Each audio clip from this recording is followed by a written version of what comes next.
Bienvenidos.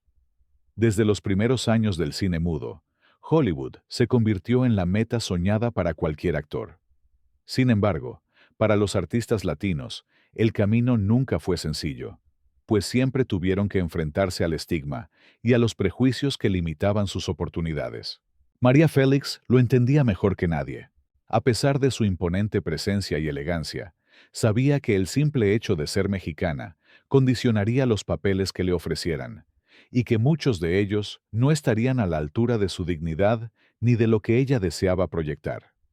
Es precisamente por eso que hoy vamos a mirar el otro lado de la historia, el de aquellos artistas mexicanos que intentaron conquistar Hollywood y no encontraron el éxito esperado, y también el de los pocos que sí lograron triunfar en esa difícil industria. Comencemos. Emilio "el Indio" Fernández, nacido en Mineral del Hondo, Coahuila, en 1904. Tras participar en la Revolución Mexicana siendo muy joven, se exilió en Estados Unidos. Llegó a Los Ángeles en la década de 1920, donde primero se ganó la vida en distintos oficios, entre ellos, el trabajo en la construcción, lo que le permitió sobrevivir en un país desconocido mientras aprendía inglés. Con el tiempo, su físico recio y su porte indígena llamaron la atención en los estudios de cine, lo que lo llevó a aparecer como extra en películas de la era del cine mudo y, más tarde, en producciones sonoras, generalmente interpretando campesinos, indios, soldados o personajes secundarios que reflejaban la visión estereotipada de lo latino en Hollywood. Lo más notable de su estancia en California fue su relación con el fotógrafo Edward Weston y la pintora Tina Modotti, con quienes convivió y que lo conectaron con círculos artísticos y políticos. Durante esa etapa, también conoció a la actriz Dolores del Río, de quien quedó profundamente enamorado y a quien admiró toda su vida. Cuando más tarde supo que en Hollywood ya no se sentía valorada ni cómoda con los papeles que le ofrecían, Emilio la invitó a regresar a México, convencido de que aquí encontraría personajes a la altura de su talento. Aunque no consolidó una gran carrera como actor en Estados Unidos, su paso por aquella industria le brindó experiencia y lo acercó a técnicas de producción que aplicaría más tarde en México. Ya como director consagrado, mantuvo contacto con personalidades de Hollywood, entre ellos John Ford, Orson Welles e incluso Greg Toland, el gran fotógrafo que trabajó con él en La Perla. Emilio siempre se rodeó y buscó intercambiar ideas con los más grandes de la cinematografía internacional. De regreso en México en los años 30, Fernández comenzó a forjar su propio estilo hasta convertirse en uno de los directores más importantes de la época de oro, dejando un legado que lo colocó entre los grandes maestros del cine mundial. Dolores del Río, proveniente de una familia adinerada de Durango, que perdió gran parte de su fortuna durante la Revolución Mexicana, inició su camino al cine gracias a la invitación del cineasta estadounidense Edwin Carrewe, quien la llevó a probar suerte en Hollywood. Allí se instaló junto con su esposo, Jaime Martínez del Río. Alcanzó la fama durante la época del cine mudo, convirtiéndose en la consentida y musa de directores y fotógrafos de renombre.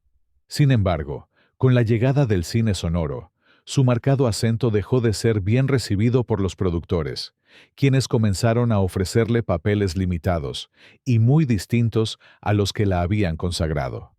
Ante esta situación, en 1943 decidió regresar a México, haciéndolo por la puerta grande de la mano de Emilio "el Indio" Fernández, quien ya se consolidaba como uno de los directores más importantes de la época. Esa decisión marcó su regreso triunfal a México, donde se convirtió en la musa del cine nacional, y protagonizó clásicos como Flor Silvestre y María Candelaria, que ganó la Palma de Oro en Cannes, y la consagró como figura internacional bajo un nuevo rostro artístico. En pocas palabras, Dolores del Río dejó Hollywood porque ya no le ofrecían papeles dignos, encontrando en la época de oro del cine mexicano la oportunidad de reinventarse y consolidarse como una de las actrices más respetadas de Hispanoamérica.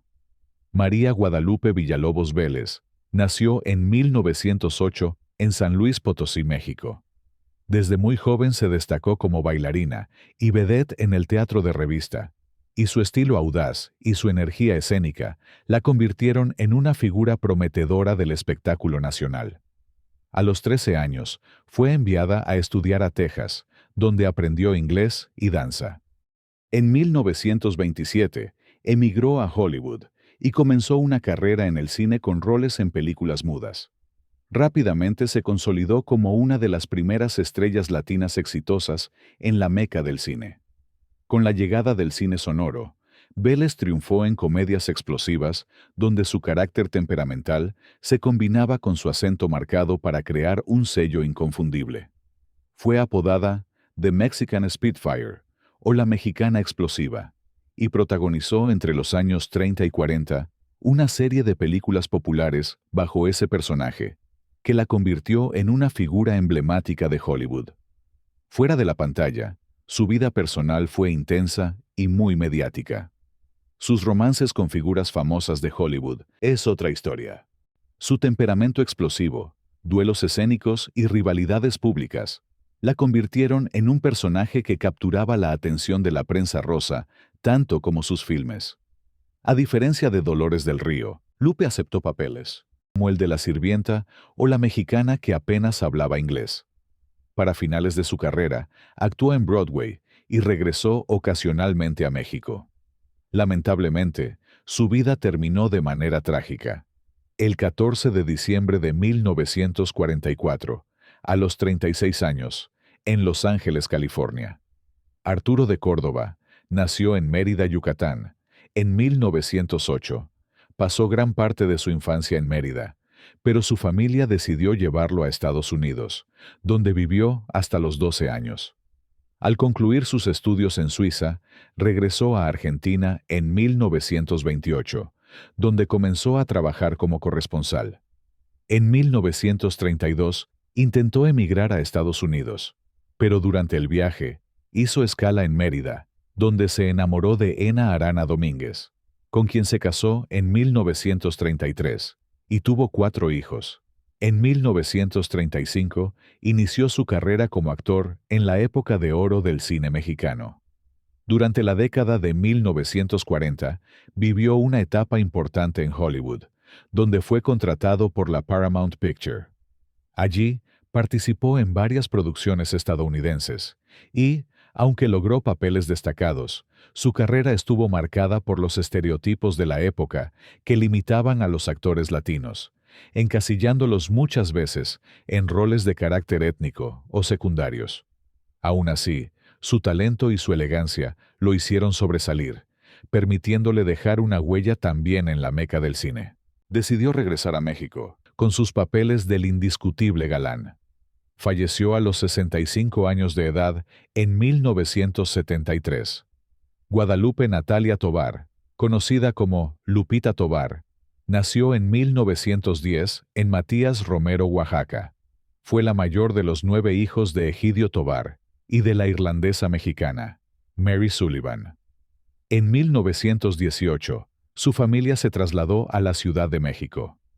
A los 18 años, fue descubierta por el director de documentales Robert Flaherty en 1929, quien la llevó a Hollywood. Después de ganar una audición, iniciaría su carrera cinematográfica actuando en pequeños papeles en películas mudas.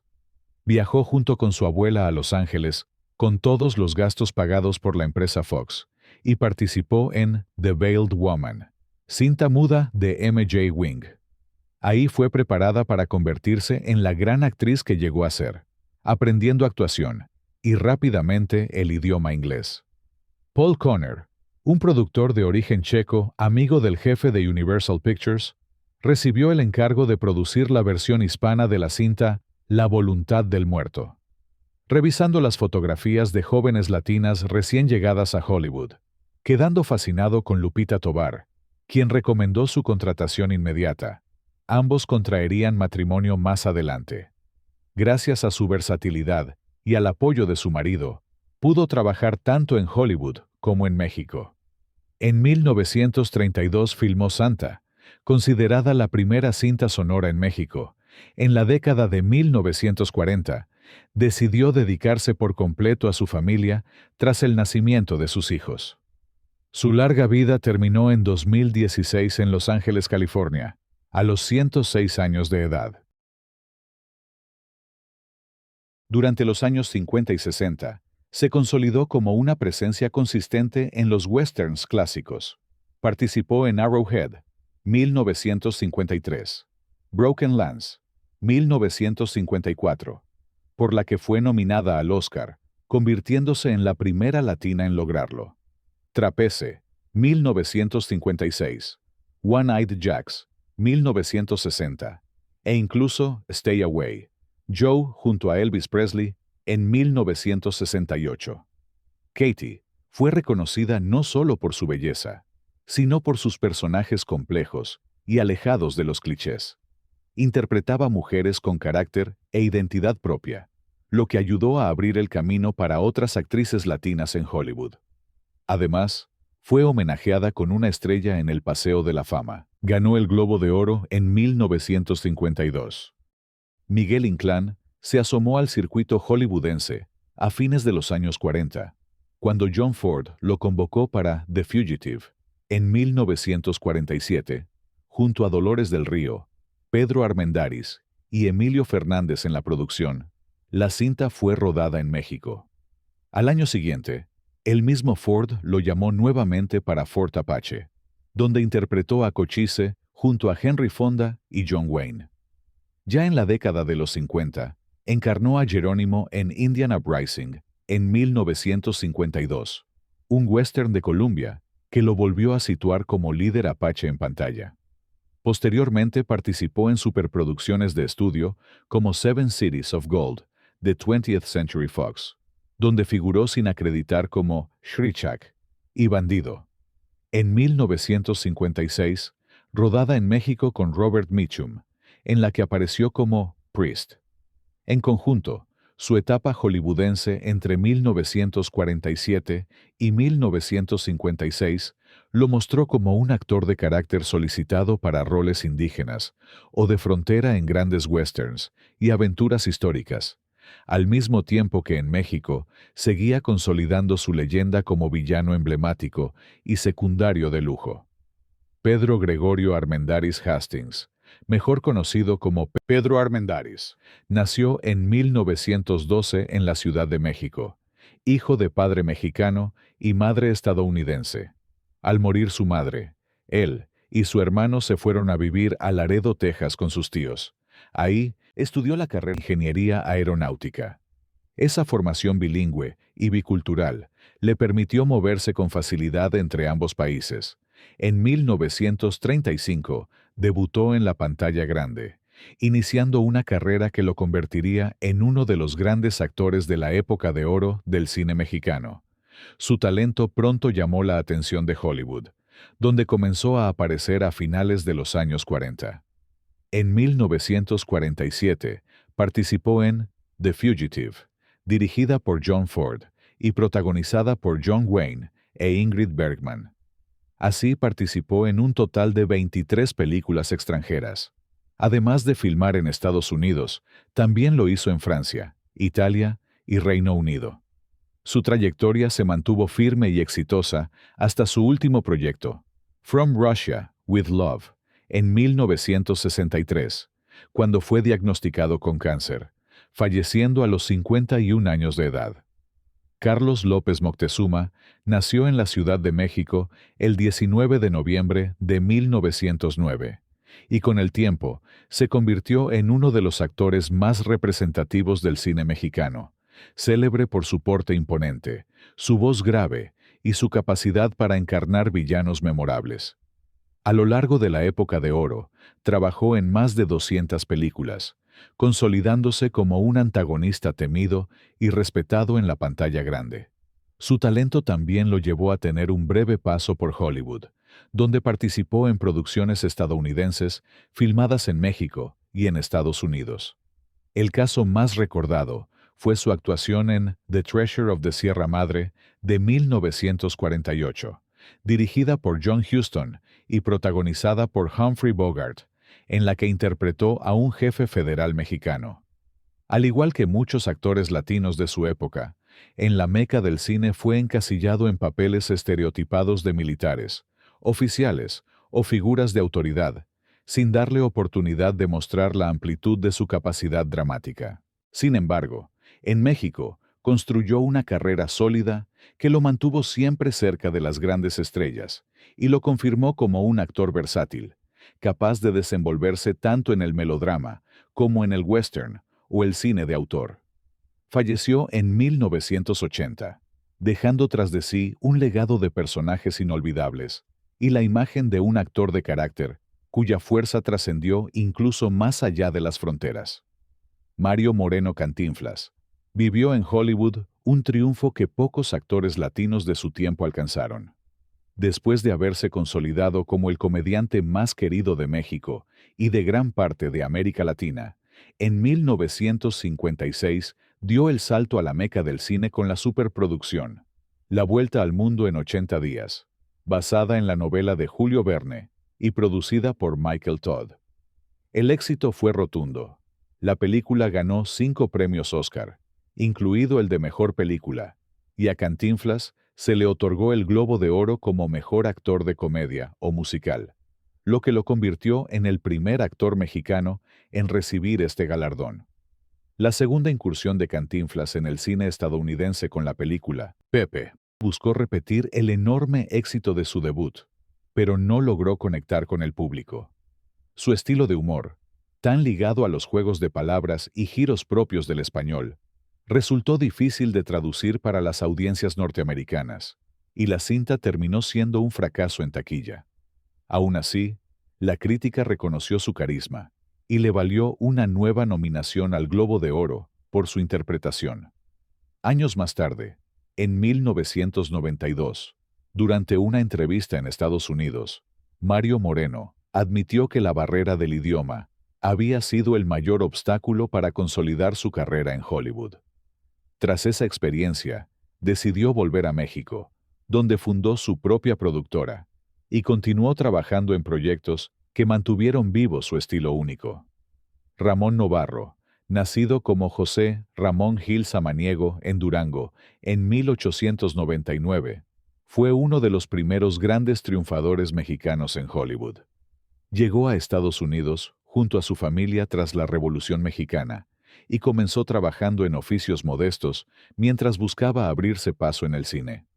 Su belleza, carisma y formación musical lo ayudaron a iniciar como extra en películas mudas a principios de los años 20, hasta que la Metro-Goldwyn-Mayer lo contrató y lo convirtió en galán estelar, pensado como el sucesor natural de Rodolfo Valentino tras la muerte de este en 1926.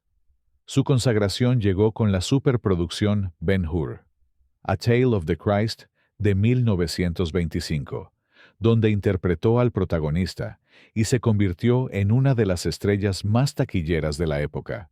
Su imagen de Latin Lover, combinada con una personalidad refinada y un dominio expresivo propio del cine mudo, lo colocó entre los actores mejor pagados de Hollywood.